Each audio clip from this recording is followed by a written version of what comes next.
Bonjour, je vous souhaite la bienvenue sur cette nouvelle chaîne consacrée au Pérou. Je m'appelle Jaime et je suis péruvien. Et donc le but c'est de présenter des informations et des nouvelles sur le Pérou.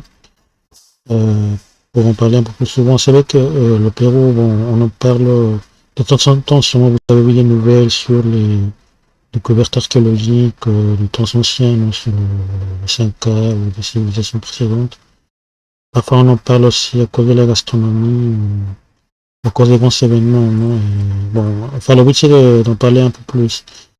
Et bon, là, sûrement, peut-être que vous avez entendu qu'il y a eu des sélections il y a une semaine, le 12 avril.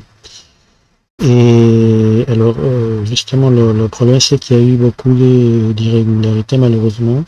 Là, par exemple, là, vous voyez une dépêche de l'AFP qui a été publiée par le site Boursorama. Et alors, c'est quoi le problème? C'est que, par exemple, donc, normalement, les votations commençaient à 7 heures du matin et dans beaucoup de locaux, le matériel électoral est arrivé très en retard.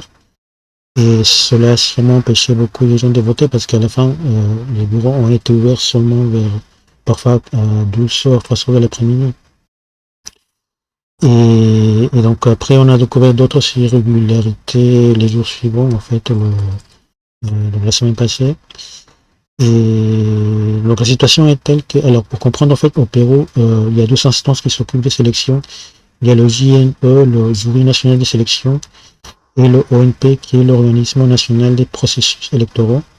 Et le président de la première instance a porté plainte contre le dossier pour entrave aux élections parce que l'ONP s'occupait de la partie logistique justement. Et donc c'est une situation assez grave, assez inouïe, et c'est pour ça que beaucoup de gens pensent qu'il y a eu de la fraude. Il y a eu même une manifestation hier dimanche, 19 avril.